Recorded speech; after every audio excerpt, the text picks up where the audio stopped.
en el Basque Culinary Center nos planteamos qué es una experiencia gastronómica y empezamos a preguntar. Incluso si os preguntara a vosotros directamente, creo que cada uno de nosotros tendríamos una definición distinta, ¿no? Este es un tipo de experiencia en el que, no sé si la conocéis, pero es la cena en una grúa, en donde pues nos montamos, nos sentamos y de ahí nos elevan a 100 metros sobre el nivel de tierra y tenemos una experiencia con un show cooking y demás. En cualquier caso, sigo insistiendo en qué es una experiencia. Yo vengo hoy aquí a daros una definición un poco más académica y a daros algunas pautas para que podáis crear vuestra experiencia en vuestro local y además podáis medirla. Me he tomado la libertad de preguntar a algunas personas que me definieran qué era para ellos la experiencia gastronómica, ¿no? Y bueno, podéis ir leyendo un poco, ¿no? Unos me hablan de los precios de los platos, la estética, elementos, la ambientación, ¿sí? Después, una búsqueda de lo exquisito. Podemos hablar del placer de lo gastronómicamente desconocido o la diferencia, ¿no? Entre el hambre es necesidad, la experiencia tiene más espectro y aquí incluso me hablan hasta de religión, ¿no? La religión, dentro de la religión hay mucho carácter gastronómico y sí que podemos ver una evolución de lo que es la gastronomía dentro de nuestro sector. Pero, ¿qué es realmente la experiencia? Entonces, para definir la experiencia gastronómica, tendríamos que primero definir qué es una experiencia. Y para esto yo me voy a remontar, académicamente hablando, a 1998, donde Pine y Gilmore escriben un artículo y hablan de la economía de la experiencia, en donde definen un nuevo panorama. Hablan de los distintos tipos de economías a lo largo de la evolución de la era, pues desde la agraria, la industrial, y pasan a plantearnos un nuevo escenario que es el de las experiencias. Allá por el 98 ya habían experiencias. Y hacen una definición donde dicen, ¿no?, que si te pagan por algo físico que estás ofreciendo, estamos en un mercado de bienes. Si te pagan por las actividades que estás ofreciendo, ya hablamos de lo que son los servicios. Y si es por el tiempo que pasan contigo, entonces hablamos de experiencia. Y es aquí un poco en esta base donde sí que me gustaría que hiciéramos hincapié, porque al final los clientes vienen a compartir con nosotros un tiempo, su tiempo, a vivir una experiencia que nosotros hemos creado. Bien, después de este artículo que publican, sacan un libro donde hacen una mención a la historia de la economía, ¿no? Y hablan de las experiencias como que son algo que son inherentes a cada una de las personas. Cada uno de nosotros vamos a vivir la experiencia de distinta manera. Y la misma experiencia que podemos vivir todos hoy, cada uno la va a vivir con sus anécdotas y con sus impactos. Es a partir de aquí donde hablamos de un estado emocional, donde vamos a influir a los clientes, en nuestro caso, tanto físicamente, porque están comiendo y por tanto están saciando ese hambre, en lo emocional, porque quizá hay un plato que les lleva a su niñez, ¿sí?, en lo intelectual, porque descubren una nueva técnica, o incluso en lo espiritual, ¿sí? Esto ya cada uno verá un poco cómo es. Con lo cual, si nos pagan por algo físico que estamos ofreciendo, es la definición de antes, ¿no? Estamos en el mercado de bienes, pero yo me centro en el mercado de las experiencias y en ese tiempo. Bien, ¿cómo llegamos a definir todas estas distinciones entre las economías, entre cómo ha ido evolucionando la economía dentro de la historia del ser humano, la más reciente?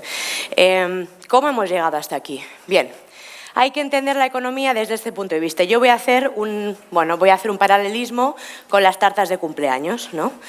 En la época de la economía agraria, las madres tenían, en Estados Unidos, ¿no?, ellos son americanos y entonces se basan un poco, pero tenían esas granjas donde tenían sus trigos, sus huevos y hacían el pastel de cumpleaños con sus productos, ¿no? Y esa sería esa economía agraria. Después avanzamos y nos metemos un poco en la era industrial, donde ya se venden unos sobrecitos en el supermercado que yo mezclo y me sale el bizcocho. Pasamos a una era donde la gente está mucho más estresada y, por tanto, no tienen tiempo ni de hacer una tarta, con lo cual la encargo a la pastelería y ya organizo la fiesta de cumpleaños en mi casa. Y hoy en día la gente no tiene ni tiempo de hacer la tarta, ni de encargarla, ni siquiera de organizar la fiesta de cumpleaños, con lo que llegan y contratan por un valor 100 veces superior a esa era agraria, donde hablábamos de los huevos y la harina, a alguien que les organice toda la fiesta, ¿no? Y aquí es cuando yo os digo, bienvenidos a este momento de la economía de la experiencia, en donde todos y todos vosotros y todos nosotros al final ofrecemos experiencias en nuestros locales. Bien, bueno, estos son, digamos que distinciones o atributos muy particulares de todo lo que os he ido contando de esta evolución, ¿sí? En donde, bueno, vemos el tipo de economía y esas distintas atributos. Bien, entonces, una experiencia ocurre cuando una empresa utiliza el servicio o su servicio intencionadamente como el escenario, ¿no? Y utiliza los productos como accesorios para captar, enganchar al cliente y crear un evento memorable. Y cuando hablo de memorable es que en su cabeza va a tener esa connotación especial, va a haber unas emociones, va a haber unos sentimientos. Por supuesto, cuando hablamos de lo gastronómico, tenemos que saciar sí o sí ese hambre, ¿no? Porque al fin y al cabo vienen a comer. Pero si les podemos ofrecer ese algo más, ¿no?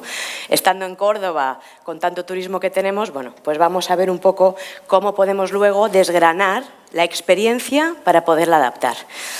Nosotros en el Basque Culinary Center tenemos un taller experimental donde los alumnos crean en cuestión de un mes un restaurante pop-up, ¿no?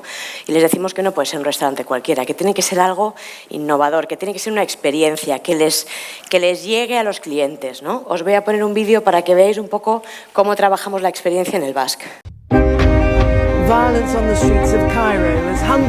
Pero hace 25 años la vida se detuvo en el antiguo hogar de los trabajadores de la central de Chernóbil y sus familias.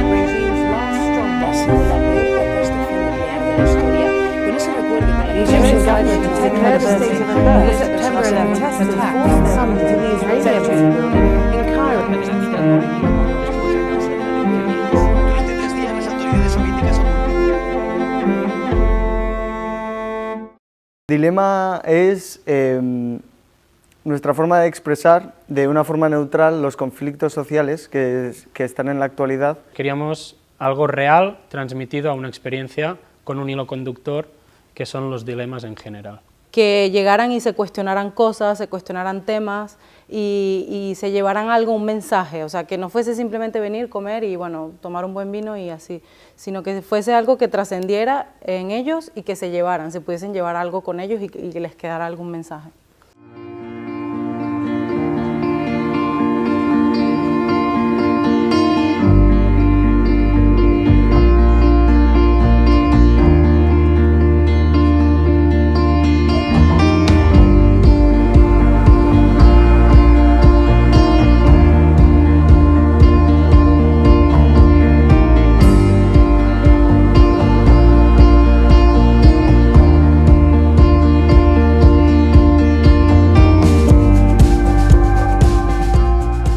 Se habla desde un punto de vista imperativo siempre al cliente porque queremos que sea como un juego desde que entran, ya que entran y se les da una lección, se les separa, se juega también con mucho aspecto visual, auditivo. Bueno, hemos querido que el cliente se adentre y que se olvide de todo y se evada por un momento mientras está comiendo. Y mediante esto lo que hacemos es todo el rato incitar al cliente a vivir esta experiencia, a plantearse de que la comida no solo es comida, por así decir, sino que si tiene un trasfondo y está bien pensado, puede llegar a ser algo más.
qué me quedo de la experiencia? Pues seguramente con el trabajo en equipo y el buen rollo que hemos tenido todo el equipo, tanto cocina como con los de sala. Ha sido alucinante.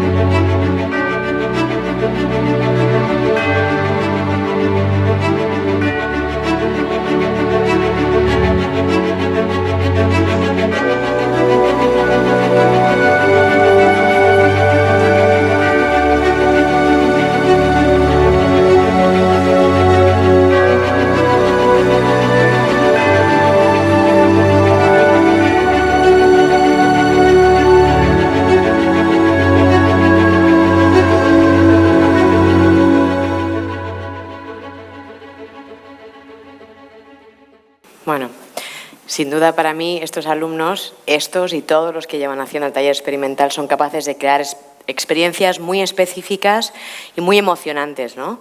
Tienen un cliente objetivo que se identifica desde el inicio del taller, donde analizamos esas emociones y cómo van a influir durante la experiencia, no solo con los platos, sino con todo, digamos, el teatro, y lo llamo teatro, pero no es teatro, con toda la sala, con todo el servicio, cómo voy a entrar, qué voy a hacer. Llevan unas máscaras para que no se les identifique las expresiones, ¿no? Porque no quieren en ningún momento que el cliente se sienta que le estamos subjetivando, ¿no? O le estamos inclinándose a un tipo de experiencia o que sienta una cosa u otra. Bueno, fenomenal. Experiencia gastronómica, estos alumnos tienen esta oportunidad, pero claro, nosotros, ¿no? Y ahora, ¿cómo llevamos esto a la práctica? Bien, partiendo de nuevo de este artículo de Pine y Gilmore de 1998 y el libro que publicaron después, se clasifica, yo voy a seguir hablando y ahora os pondré la presentación. Se clasifica, digamos, las experiencias que tienen que ver con el ocio en 4 tipos de experiencias. Hablamos de la experiencia de la estética, de la escapista, de la educacional y de la estética, ¿no? El entretenimiento, la educacional, la estética y la escapista. Bien. Esto que hemos hecho ahora, lo que estamos intentando es desgranar, estamos deconstruyendo lo que es la experiencia en general para identificar esos 4 tipos de experiencia y plasmarlo en 2 ejes, ¿vale? Hablamos de 2 ejes en lo que la base es la implicación y la participación del cliente en nuestra experiencia. Y en función de eso veremos que nos salen estos 4 tipos de experiencia. Bien, tenemos un eje, ¿sí? El vertical, que va desde la absorción a la inmersión. Cuando yo hablo de una experiencia que me absorbe a mí como cliente, hablo de una experiencia del tipo, bueno, pues un concierto de música, ¿no? Tengo un flamenco de fondo en donde mi cerebro está comiendo, pero está pendiente de esto que está pasando en el restaurante, ¿sí? En cuanto hablo de inmersión, hablo de una experiencia en la que el cliente participa activamente y va a variar la experiencia en función de cómo participe, ¿no? Ahora están muy de moda las habitaciones escape, ¿no? Que te plantean, pues no sé si es un homicidio o algo así, haces un grupo y es en un sitio y tienes que averiguar quién ha matado, quién era el asesino.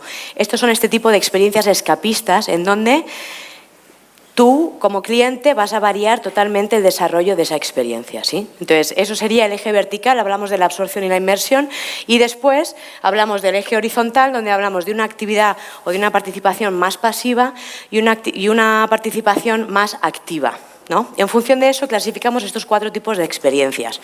Hablamos de la educacional, con un grado alto de absorción y una participación relativamente activa porque tengo el cerebro totalmente involucrado en esa actividad.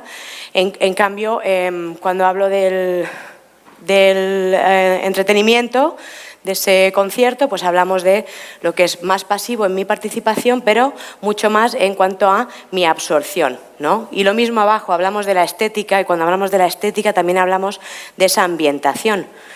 Para yo poder hacer esta experiencia de escape, tengo que tener una ambientación de, ya sea un asesinato en una casa o una mansión, pues tendré que entrar y sentir que estoy en una mansión, ¿no? Y después la escapista sería con una inmersión total y una participación total. un poco por definir cada una de estas tipas, o las 4 E's que denominan Pani Gilmore. Bueno, la educacional son estos cursos de cocina, las catas que podemos organizar en nuestro restaurante, un cursito de pinchos o de tapas, ¿no? Cómo hacer unas croquetas y demás. Podemos hablar del estético, en el que no solo es importante la comida, sino toda la decoración y todo el ambiente, toda esa atmósfera que vamos a crear dentro del restaurante o del local. Aquí ayer cuando salimos a tomar unas tapas y raciones, estaba todo súper ambientado y sentías, ¿no? Oías el flamenquito de fondo, estaban las fotos de Manolete toreando, luego bueno, te sentías un poco que habías salido de tu rutina habitual y estabas inmerso en otro tipo de espacio que te hace evadirte de donde estabas, y además pues probamos un salmorejo, unas croquetas, el flamenquito, o el flamenquín, perdón, mientras oíamos flamenquito, ese es el perdonadme, ¿eh?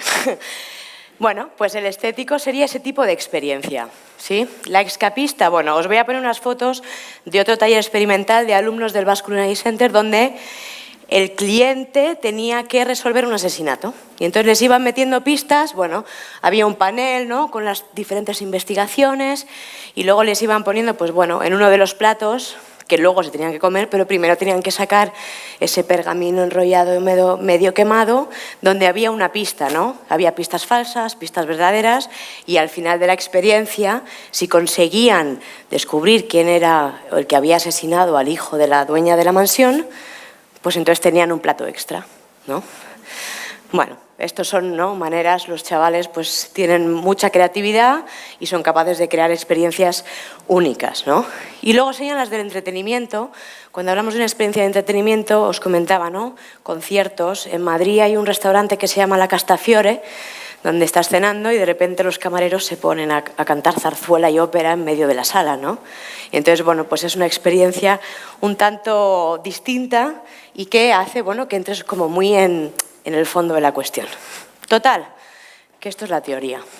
Y ahora, ¿cómo analizo yo la experiencia de mi local? Bien, pues en el Basque Culinary Center hicimos, junto con Rioja, un estudio sobre qué era lo que más se valoraba en los restaurantes de tapas fuera de España. Obviamente aquí estamos en Córdoba, pero nuestro cliente objetivo, y entiendo que muchos de nuestros clientes sean esos turistas, ¿no? Yo os voy a explicar qué salió de este estudio y luego lo vamos a analizar en cuanto a esos 4 tipos de experiencias, ¿no? En este estudio lo que hicimos es coger los 30 atributos más importantes y diferenciadores de nuestro sector, que se utilizan para medir las distintas experiencias. Los clasificamos en 3 tipos, ¿no? Y veis que hay casi 30. Pues hablamos de la calidad de la comida, del sabor, el tamaño de las tapas, cuál es el diseño visual, ¿no?, al ver el emplatado del plato, la oferta que tengo, si es grande o pequeña, la calidad de los productos. Y realmente, claro, fuera de España se valora que el producto sea realmente español. Y entiendo que en Córdoba pues valoraremos, ¿no?, el producto que sea más local, aunque podamos traer de otras partes de España. El maridaje, bueno, en cuanto a la atmósfera, bueno, pues sí que los clientes de los bares de tapas fuera de España, bueno, pues valoran mucho que la atmósfera, ¿no?, ese ambiente que creamos con la decoración y con la música, que sea realmente invitante, que nos invite a entrar y a estar allí, que se sientan que están en España, ¿no? Lo mismo un poco aquí, que conseguimos que se sientan que están en Córdoba, ¿no?, que es una ciudad muy especial, con mucha historia y con mucha tradición gastronómica.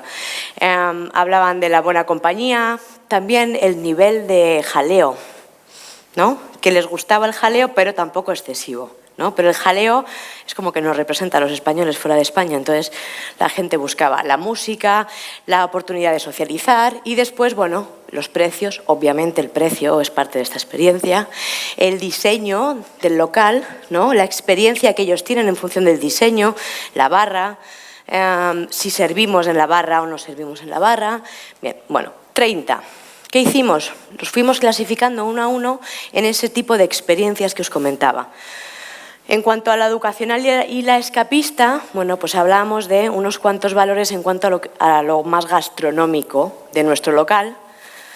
Después, en la estética y el entretenimiento, bueno, es muy importante, ¿no?, lo que os decía de la atmósfera, el ambiente que vayamos a crear, pues, sin ninguna duda el tipo de servicio, ¿no? Ellos esperan un servicio más amable, más friendly, ¿no?, más amigable, que no un servicio más delicado bueno, pues de fine dining o de mantel y demás. Y, por último, todo el tema de servicio estaría dentro de lo estético y lo entretenimiento. Bien, claro, 30 atributos diréis ya, ¿y ahora qué, no? Son un poco demasiados. Bien, pues entonces los redujimos a 10. Y en función de todas las entrevistas que hicimos con todos los clientes de los distintos bares de tapas españoles fuera de España, pues conseguimos tener los 10 criterios que definen el éxito o que están unidos al éxito de un bar de tapas fuera de España, que yo creo que os puede valer un poco aquí en Córdoba teniendo en cuenta ese cliente extranjero que tenemos, ¿sí? Bien, hablamos de la calidad de la comida, tenía que estar sí o sí en el número 1, el sabor, el ambiente, la compañía, ¿no? No solo con la que tú vas, sino el resto de clientes que tengo en el bar. El servicio, pues, más informal y más amigable, la actitud, ¿no?, de la gente del servicio, de estos camareros que sean realmente amigables, que tengan esa capacidad de comunicar, de explicar, ¿no?, y que cuando vayas a pedir, oye, ¿me recomiendas un plato? Nada, todos están buenos. Siempre hay alguno, ¿no?, que nos gusta más, entonces, bueno, pues eso también es algo muy, muy valorado. La ración, o sea, el tamaño, ¿sí?, el tamaño de las tapas, no quieren pagar mucho por algo, ¿no?, que es más pequeño. Entonces, al final, la calidad y el precio están dentro de esos 10. El diseño visual, la conveniencia es cuán fácil es de consumir, ¿no? En Donosti se utilizan estas barras de pinchos con igual 50 referencias de pinchos y le dan un plato y el tipo va cogiendo. Aquí igual pues tenemos distintos tipos de raciones en la barra, ¿no? Y visualmente nos ayuda también mucho a reconocer qué podemos probar. Y por último, el range o sea, la variedad de tapas que vamos a tener disponibles. Bien, como veis, aquí en la derecha lo que hemos hecho es ir clasificando cada uno de estos 10 aspectos. ¿Vale? Bueno, me dicen que tengo poco tiempo. Bueno, los hemos clasificado y los hemos metido en esos 2 ejes que teníamos con los 4 tipos de experiencias, ¿sí? La escapista, la educacional, entretenimiento y la estética. No olvidemos que el cliente cuando viene quiere aprender de la cultura española, ¿no? Y la base es que tengamos esas buenas recetas que les van a enseñar qué es la cultura española y cómo se transmite a través de la gastronomía. Con lo cual, para vosotros, bueno, creo que digamos que las conclusiones, ¿no?, es, vale, ¿qué necesito yo para medir esa experiencia? Tenemos que definir el tipo de experiencia que vamos a crear. Muchos autores hablan de incluir las 4 tipos, aunque recientemente Fiore dice que, bueno, que quizá en el sector del ocio sería interesante que nos centráramos en una y una vez que ya la tenemos rodada, vayamos incorporando esos aspectos que definen al resto de las experiencias, ¿sí? Con lo cual, no debemos focalizarnos en las áreas básicas de siempre, de toda la vida dentro de la restauración, como son la sala, la cocina, el servicio, sino que tenemos que ir un paso más allá y escuchar a nuestros clientes.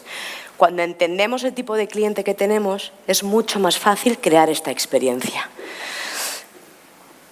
Y, bueno, pues lo que os decía, ¿no? Tenemos que, como conclusión, analizar un poco el tipo de negocio que tenemos, el tipo de cliente y en función de eso, con esos 10 atributos que hablábamos, podamos crear esta experiencia gastronómica, ¿no?, que nos diferencie también de toda la competencia que hay.